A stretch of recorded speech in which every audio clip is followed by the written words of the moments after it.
قدرمن اوریدونکو السلام علیکم. نن د 2020 میلادي کال نومبر د میاشتې 4مه نیټه او د چهارشنبه ورځ ده.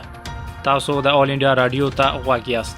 زه حکمت الله نوري ام او تاسو د دې سات خبر نو وړاندې کوم. په پایل کې هم د خبرونو سرټکی.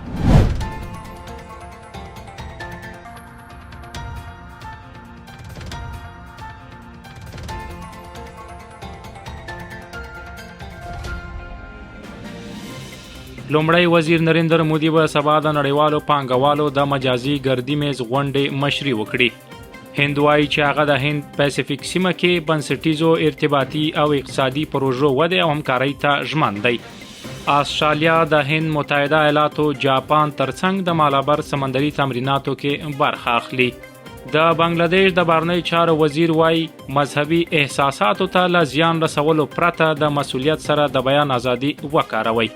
امریکایان د نوي ولسمشر د ټاکل لپاره خپل رائے کاروي او په هندستان کې له کووډ-19 څخه د رغېدو کچه 2.09% ته رسیدلې ده. اوس هم بشپړ خبرونه واورئ.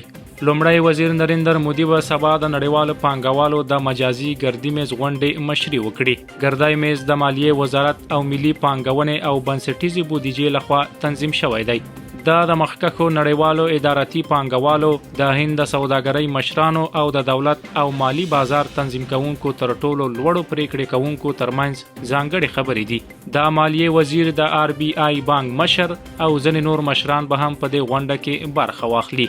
ګردی میز به د نړۍ د 10 تر ټولو لویو تقاعد ورکوونکو او خپلواک شتمنۍ بودیجه لرونکو هیوادونو چې شاوخوا $6 تریلیون مدیریت یې تر لاس لاندې دی د ګډون شاهد وي. دا نړیوال اداري پانګوال د متحده ایالاتو، اروپا، کاناډا، کوریا، جاپان، لویدیځ اسیا، استرالیا او سنگاپور په شمول د کلیدي سیمو استازیتوب کوي. دا ناسبه د یادې بودیجې د پریکړه کوونکو د ګډون شاهد وي. له دې پانګوالو څخه به ځنې هم د لومړي ځل لپاره له دولت سره ښکیل وي. ګردی میز به د نړیوالو پانګوالو سربیره د هند د سوداګرۍ د ډیری مشرانو د ګډون شاهد وي. د بهرنی چارو وزارت سکرټر هرش وردن شرینګالا وویل چې دا یو حقیقت دی چې د هند سمندر د 21مې پیړۍ د سیاسي او امنیتي اندېښنو او سیالۍ ځای دی. هغه د سهشنبه په ورځ په انګلستان کې له کووډ-19 وروسته نړۍ سره د هند د بهرنی پالیسۍ د بدلون په اړه وینا کوله. د بهرنی چارو وزارت سکرټر ټینګار وکړ چې په 21مه پیړۍ کې د هند سمندر سیمې نښلیدل بشپړې لوبې ته ننوځي. هغه زیاته کړه چې یو هڅونکی فاکټور د نړیوالې سوداګرۍ او هوساینې رامنځته کوونکي په توګه د سیمې راپورته کېدل دي. د هند سمندر سیمې سیستم د اټکل له مخې 15% نړیواله سوداګري له هند سمندر سیمې تیریږي او د نړیوال ناخالص کورني محصول 18% برخه جوړوي. د هندوستان 90% نړیواله سوداګري په همدې اوبو کې سفر کوي. استرالیا به د مالابر سمندري تمریناتو کې برخه واخلي چې پکې هند، امریکا او جاپان شامل دي. د استرالیا د دفاع وزیر لیندا رینالډز وویل د مالابر تمرینات د استرالیا د دفاعي ځواکونو لپاره یو مهم فرصت دی. هغه وویل دغه تمرین د هند سمندر سیمې څلورو لویو دیموکراسیو ترمنځ ژور باور څرګندوي او د ګډ امنیت او ګټو لپاره په ګډه کار کولو ته د دوی اراده ښکاره کوي. تمه کېږي چې د سمندري ځواکونو د 2020 کال مالابر کلنۍ تمرین د دې کال په وروستیو کې د بنګال خلیج او عرب سیند کې ترسره شي. سږ کال دغه تمرین په سمندر کې له اړیکو پرته بڼه باندې پلان شوی دی. دا تمرین به د برخه اخیستونکو هیوادونو د سمندري ځواکونو ترمنځ همغږي پیاوړې کړي. د بنگلاديش د بهرنی چارو وزیر مسعود بن مومن ویلي دي چې د بیان ازادي باید د خلکو مذهبي احساساتو ته زیان رسولو پرته د مسؤلیت په توګه وکارول شي.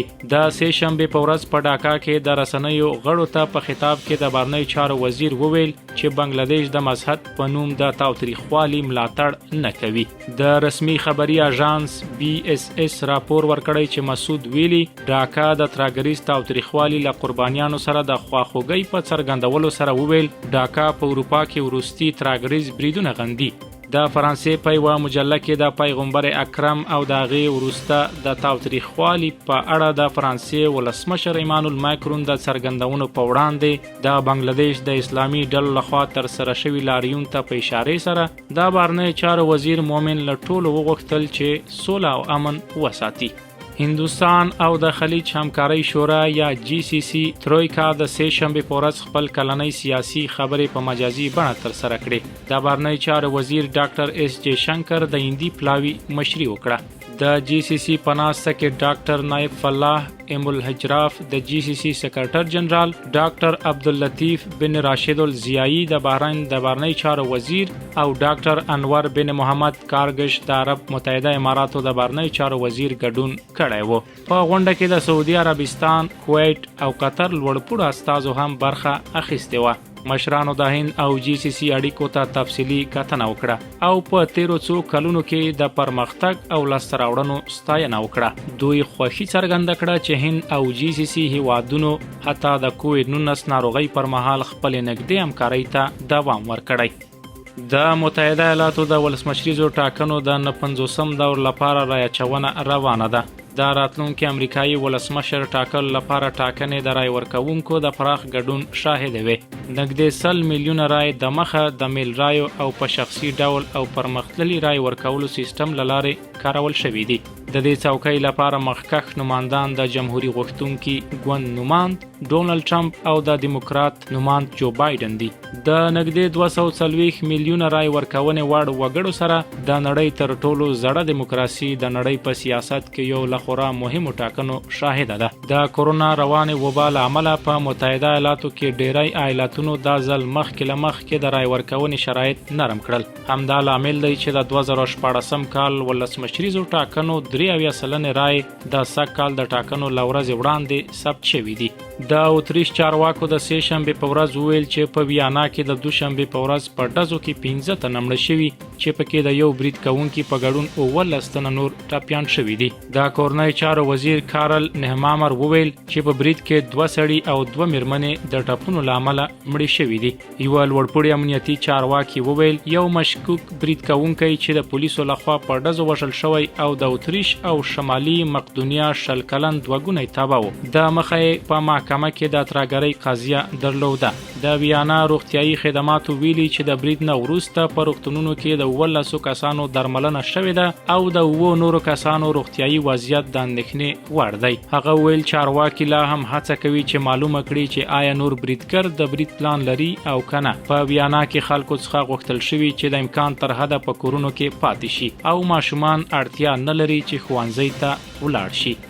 د شانګهای او هانګ کانګ سټاک ایکسچینجونو کې د انټ ګروپ دوګونی لوی لیست ځنډول شوی. د نړۍ په مالی چارو کې تر ټولو لوی عامه وړاندیز د شاوخوا 15 بلین ډالرو په ارزښت د دوشنبې په ورځ د چین بازار تنظیم کوونکو لخوا د ګروپونو د ګډون مؤسس جیک ما د غونډې وروسته د خپل سوداګرۍ له پیل څخه 2 ورځې مخکې وځنډول شو.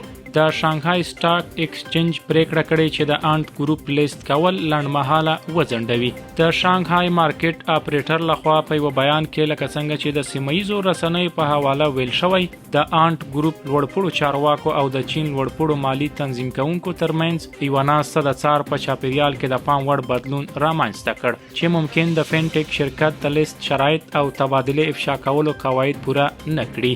هندوستان د کووډ-19 پر وړاندې مبارزه کې یو بل مهم پړاو تر لاسه کړ ځکه چې تر دې دمه له یادې ناروغۍ څخه 9.6 میلیونه کسان روغ شوي او د رغېدو کچه 2.09 سلنې ته رسېدلې ده. په ټولیزه توګه د نږدې 6.50 ناروغانو رغېدو سره په هیواد کې د فعاله پیښو په نسبت روغ شوي کسان 14 برابره دي. په تیرو 24 ساعتونو کې له 53,000 څخه ډېر ناروغان روغ شوي او رخصت شوي دي. په داسې حال کې چې په ورته وخت کې د 40,000 نویو پیښو د ثبت راپور هم ورکړل شوی دی. د فعاله پیښو کچه هم 6.5 سلنې ته راټیټه شوې ده. نن ورځ په هندوستان کې ټولې مثبتې پیښې 533,908 دي چې د ټولو راپور ورکړل شویو پیښو یوازې 6.02 سلنه جوړوي. قدرمن اوریدونکو د خبرونو په پای کې یو ځل بیا د مهمو خبرونو سرټکی واورئ. لومړی وزیر مودي به سبا د نړیوالو پانګوالو د مجازي ګردي میز غونډې مشري وکړي. هند وایي چې هغه د هند او پاسفیک سیمه کې د بنسټیزو ارتباطي او اقتصادي پروژو ودې او همکارۍ ته ژمن دی. استرالیا د هند، متحده ایالاتو، جاپان ترڅنګ د مالابر سمندري تمریناتو کې برخه اخلي. د بنگلاديش د بهرنیو چارو وزیر وایي مذهبي احساساتو ته له زیان رسولو پرته د مسؤلیت سره د بیان ازادي وکاروي. امریکایان د نوي ولسمشر د ټاکلو لپاره خپل رای کاروي او په هندوستان کې له کووډ-19 څخه د رغېدو کچه 2.09% ته رسیدلې ده. د خبرونو پای.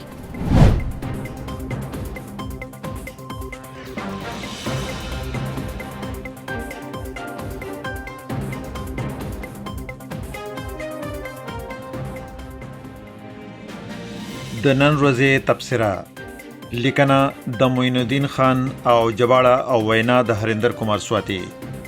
اوس په پړاخه کچا باور کیږي چې له افغانستان څخه د متحده ایالاتو سرتیرو تر وتلو وروسته وضعیت نور خرابېدی شي. د 2000 کال د فروری په میاشت کې د متحده ایالاتو او طالب استازو ترمنځ شوي هوکړې لسو پړاوه خبرو تر وروسته پایلې ته ورسېدې، خو په هر مرحله کې ویره څرګنده شوه چې پر افغان طالبانو باور کول به مشکل وي، ځکه چې دوی تاوتریخوالي ته لاره هواروي. دا هم احساس شوی دی چې طالبان یوازې په کاغذي ډول په خبرو اترو کې برخه اخلي، مګر پردیشاته د دیو اجنډا مختلفه ده.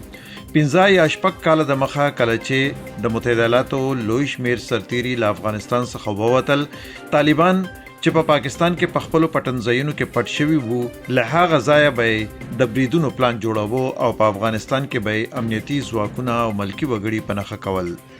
د دیو بریدونه د مقام ته ورسېدل چې افغان ولسمشر پاکستانی چارواکو ته وویل چې د طالبانو د کنټرول هڅه وکړي او د یو گاونډي هیواد په توګه خپل مسؤلیتونه سرته ورسوي، خو کومه ګټه یې ونه کړه.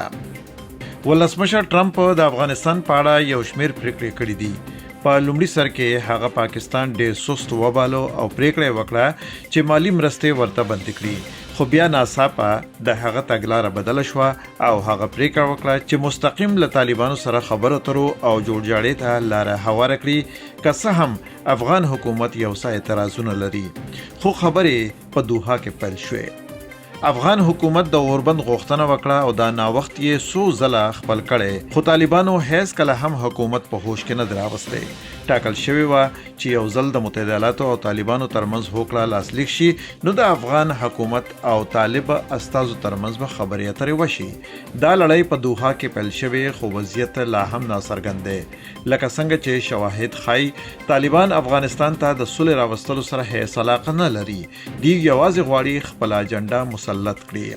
هند د یو ملګري او گاونډي په توګه د امکان تر حده د افغانانو او افغان دولت سره همکاري وکړه. دا په افغانستان کې صلح غواړي تر څو خلک وکولی شي په جوړښت او پرمختګ کې ښکیل شي، مګر هغه ویره چې د مخه د طالبانو چلن سره احساس کېده وده کړي او په افغانستان کې ډېرې برخې په څرګنده توګه د دې ښودنه کوي چې په افغانستان کې امنیتي وضعیت مخ په خرابېدو دی. عطا محمد نور یو لوړپوړی افغان مشر او د بلخ ولایت پخوانی والی دی. دا مهال په نوې ډیلي کې په یوه ډیپلوماټیک ماموریت کې دی. هغه د خپل سفر په جریان کې له یو شمیر مشرانو سره ولیدل او په افغانستان کې د وضعیت د ښه والي لپاره د هند د هڅو ستاینه وکړه.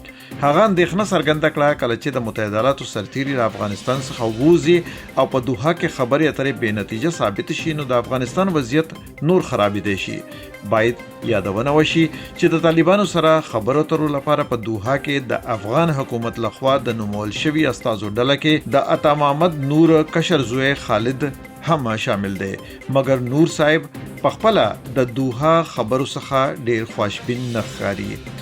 د عطا محمد نور په څیر مشران په شخصي ډول د طالبانو د عملونو شاهد دي.